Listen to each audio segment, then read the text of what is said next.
RMC Mike said that, like I made him feel at home here and that he was going to come back. What's going on YouTube? Taylor Prentice back here with another video. I'm with my boy Andrew again. Today we're going to be talking about some of the bigger clients that he's recorded and how that process has went for him and just like what he's learned from it. So let's go ahead and get right on into it. Alrighty, so who are like some of the biggest artists that you've recorded? Definitely Icer Vezo's one of the biggest because, like right after our interview, like the next day he was on Breakfast Club, you know what I mean? And like he had those songs with Future and he's been blowing up. I worked with like RMC Mike, Mark Battles. Shout out Indy. Yeah, I've mixed for Neff the Pharaoh, Du Bois, Shooter Gang Coney. They're all from the Bay Area. They're pretty tight, and they're a bunch of like the local like famous ones. Kitty Red, Marco 5K, Lil Indiana, Lil E. And I'm trying to work with like everybody. You know what I mean? Yep. So would you say that working with those artists is different than working with like your regular clientele here at Asmith, or? Every time it's been a little different, and almost always they're more professional. Like everybody likes to work way faster. Yep. And they all have their individual style and stuff, but for the most part they're always just more professional. Like they never complain about anything, or like like they're faster to like move on with something, or like find a way to fix it. Yep. Yeah, they value their time more. Yeah, really. That's sort of the biggest difference, like because they are just normal people. Like you'll think like, oh, they're gonna come in like a superhero or something, you know what I mean? But like they sort of freestyle the same as everybody else. Do most of the bigger artists, do they punch in, or is most of it like longer takes? I guess RMC Mike was probably punching in like every... Yeah, like literally kind of every bar, because they were freestyling, and so was Vezo.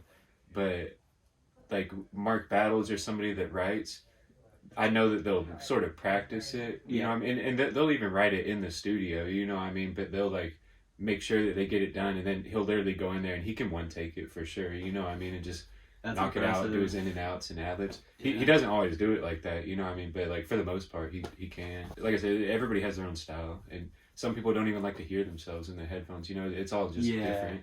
Yeah. But you got to adapt to them. You can't like be like, oh, I don't do that. You know what I mean? It's like, because your job is to help them make the best song possible. Yeah, exactly. So is there anything like for example, when you worked with Vezo, were you like nervous about anything going into it? Just because like, I mean, I probably would have been at least a little bit. No, I definitely was, and it's a little different. Like to me now, that's like the fun of the job. It is like nerve-wracking, but that's like one of the few things that like keeps you excited. You know what I mean? Otherwise, it turns into a job. And you're just going to work. You know what I mean? And even if you work, like I work with like Mark a ton, it still is like, there's still that side of like, it's like fun, you know what I mean? It's like, like it gets you like your heart racing, to be like, oh, this is like one of my favorite rappers, you know what I mean?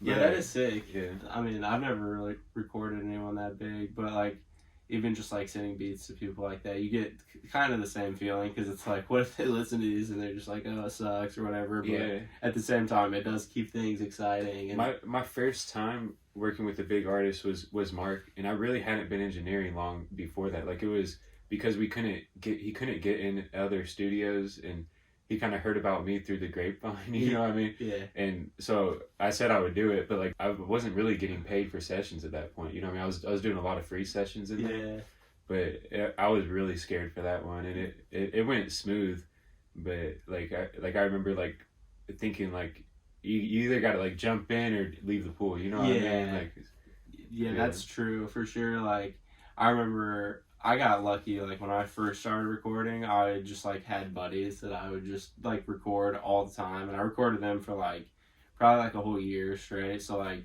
that was all in Logic and stuff. So when I switched to Pro Tools, I was like kind of nervous about that switch or whatever, but I picked it up pretty quick. So yeah, and I mean you have to do that too, because like I said, like I wasn't like new to it, you know what I mean? It wasn't like I didn't know how to work anything, you know what I mean? It was just like I was like, please don't fuck up, please don't fuck up, you know what I mean? So is there any like mistakes that you made when recording a bigger artist that you like took as a lesson into your next sessions or whatever? Yeah, well, I know just the overall speed, like when I realized how fast Mark worked, like that, even that first session, I was like, oh, like this is the game they're playing, you know what I mean? Like you have to like be fast, otherwise like they're gonna leave, you know what I mean?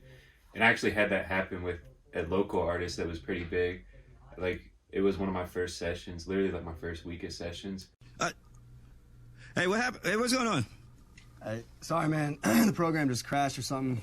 Dude, don't crash it again, dude. Yeah, that's my bad. You feel bad? It just crashed, so. Dude, if it crashes again, I'm gonna crash my foot in your ass. I was going like pretty slow. It wasn't all my fault, but like now I would have like handled it a lot better and it would have worked out. I realized like artists like that, they have to work fast, you know what I mean? Otherwise like you're killing the vibe and everything.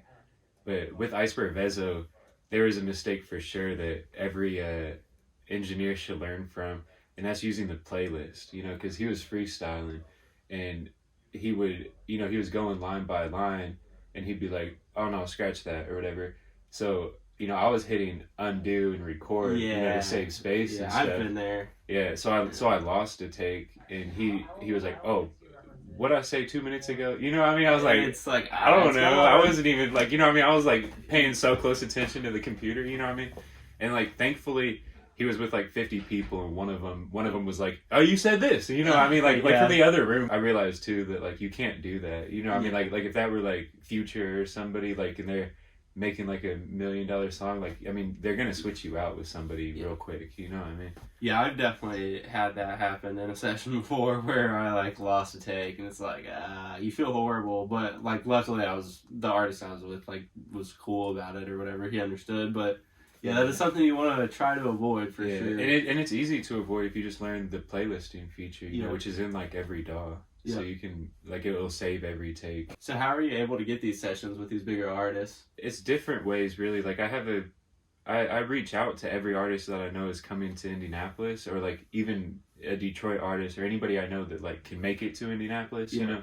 I'll hit their email, and literally 99.9% don't reply, you know? But, like, that's how I booked RMC Mike, though, because they did reply, and I formed a relationship and actually got them a feature here. So they traveled like the next like week or whatever down here. Yeah, if you make people money, they're gonna look at you in a good light for sure. Yeah, but really it comes from like just putting in work too and like being here, because like that's how like the Mark Battle session happened, was just that like I knew that we had time that night and he was asking if, you know, if there was a studio he could get in. I was like, bet, you know what I mean? Right here. And the Iceberg Vezo one just came through like through another client. Like I had worked with a famous, well, Kitty Red, she's a famous female artist here, and she was with ESTG's people, and somehow they like, you know, they asked if they had studio time and she pointed them to me because we had just worked like a couple of days before.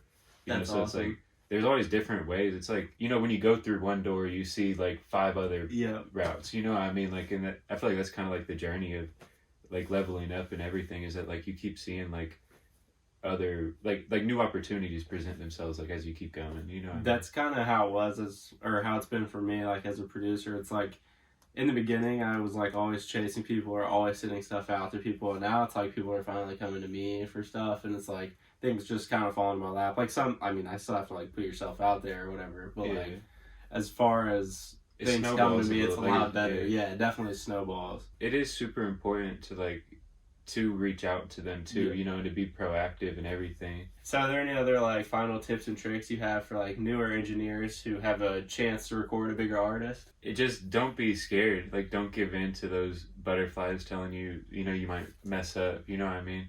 Because like part of, and like I knew this going into it, that like engineers specifically, they have to build like a good portfolio of people they work with to get sessions, you know what I mean? Like when I posted that Iceberg Vezo just picture, like I booked a ton of sessions just from that. Or like Marco 5K, I know a ton of people hit me up, you know what I mean? Like it's, so like it helps you get clients and like it helps you build, and then it'll help you get bigger clients too when they see that like, oh, he can work with professional people, you know what I mean? And definitely don't be afraid to hit people up too, you know what I mean? Because it's everything, you know what I mean? You got to kind of try every method, you know, because who knows what's going to work. Like each one of sort of the big sessions come through different ways, and like eventually some will just come to the studio just because of the equipment, you know what I mean? So like there are a ton of different reasons why like the big artists will come around. It's just about how to capitalize, you know? And marketing is good too, because you don't want to work with like Future and then not get a picture and nobody believe you. You know what I mean? Feel like that dude is like, dude, I swear I recorded Future. Yeah, Like, you know you and I hate taking pictures. Like if anybody, you know, what I mean, like I feel like I have like awkward ass pictures and stuff. But I mean, like I always knew that like that goes like hand in hand with the booking business. You know what I mean? Because like people want to see you work. Yeah, there's really no like right or wrong way to do it either. You know, that's why I said like really you can make any method work. You know what I mean? Like, and different stuff works for different people. Like if you're not that great at like I'm a lot better at talking to people in person than I am like on the internet or like through text. So I try to build relationships when I see people in person versus like shooting a DM or whatever. But it's something I'm like trying to build a skill on too. And I've gotten better at DMing people, I feel like. But yeah, well, and I mean, you can't mess up the vibe. Like when we're working with famous artists or whatever, like how you said, you do have to know how to like talk to people because a lot of the job is customer service. You know, it like, really is. You have to make them feel good about what they're doing, and like I was real happy when RMC Mike said that, you know, like I made him feel at home here and that he was going to come back to me like every time he's in Indy. Yeah, like, that's something you definitely want to hear. Yeah, because it is hard to know during this session how it's going because, you know, they'll be working so fast and, you know, they'll be like, come on, you know what I mean? Yeah. But like, that's just that's just their workflow, you know what I mean? So it's like you can't really like, you know, like take anything to heart because like you never know like how good you're doing, you know what I mean, or how bad you're doing. The biggest advice would be to not be afraid to get like 100 no's to get one yes, you know what I mean? Because I feel like I see that so much with artists and just everybody that like it's like sales, you know what I mean? Like you can't be afraid to literally get 1,000 no's just for one yes. The yes will lead you to more yeses. I've sent beats to a lot of people who have never replied, but I've sent beats to people that have helped me build my career. So it's like you just never know what's gonna work or not. So you just got to keep trying stuff until it does. Right, and especially as long as you make sure that you have the rights to those beats and stuff, like you're not worried about them even really stealing it because you have the rights to it. So it's like if they try to make money off of it, that's your money. You know what I mean? Yeah. So like people aren't gonna want to sacrifice the whole song just to save a little money or whatever, just to cut somebody else out. Right. Like it does happen, but at the end of the day, they're not gonna take the song down most likely if it's successful. And you can claim it, you know what I mean, and be like, they never bought a lease. As long as I know it's out there. Yeah, that's true too. Yeah. But yeah, a lot of times like I'll like Shazam my beats or like loops and stuff, and you can find songs that have been made that way. That's smart. And I know some engineers are kind of secretive that way with like their mixes and stuff, but like most of all the big artists want their session, you know what I mean? Yeah. And like they really don't want it like with everything taken off of it, you know what I mean? So like at least me, like I'm not afraid to send my session to people. Yeah, I would always recommend that people will just send whatever they have and like make it as easy as it can be for the next engineer who's working on the song to mix it. Like I was listening to Alex Sumé talk and he's like, I have people that like try to like keep whatever they've done secretive, and it's like, dude, you're probably not gonna mix a song better than Alex Sumé, so trying to be secretive towards him, especially when you're like a new engineer, is just bad for you because you're really only making things harder for him, and he's just not gonna want to work with you in the future. Exactly, because you want to make it the best experience for them, and it's likely they won't even change anything, you know what I mean? It's likely they just want the session just in case, you know what I mean? It's sort of like having the master a little bit. And like you don't know, like they could do like a remix or just like add like he could be working on changing lyrics, but now that you took your mix off, really it's not even your mix anymore. You know what I mean? Don't be afraid of anything, you know what I mean? Like don't let like the negative thoughts, you know, like stop you from doing it, you know what I mean? Because like regardless, like you're gonna mess up and you just gotta handle it. And like engineering is definitely more about how to handle problems than just like avoiding problems, because problems are always gonna happen. Oh yeah, it's definitely like problem solving. Yeah. Which like it sucks when the big sessions do have like a technical issue or whatever, but everybody's human, you know what I mean? Like I mean I haven't met like Lil Wayne yet, you know what I mean?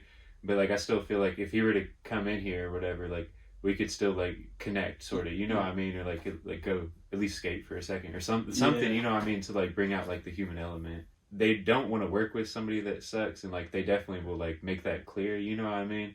But like for the most part, they're understanding because like they don't want to ruin their whole night either. You know what I mean? Yeah, I think that's pretty much it. But hopefully you guys learned something about engineering and like how to record bigger artists and just like what that process is like. But if you guys have any questions, just leave a comment down below and one of us will get back to you.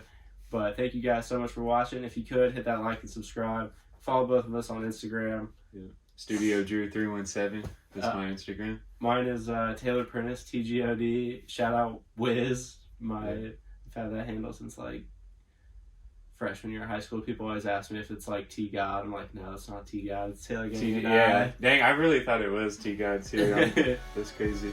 But anyways, thank you. We'll see you next time.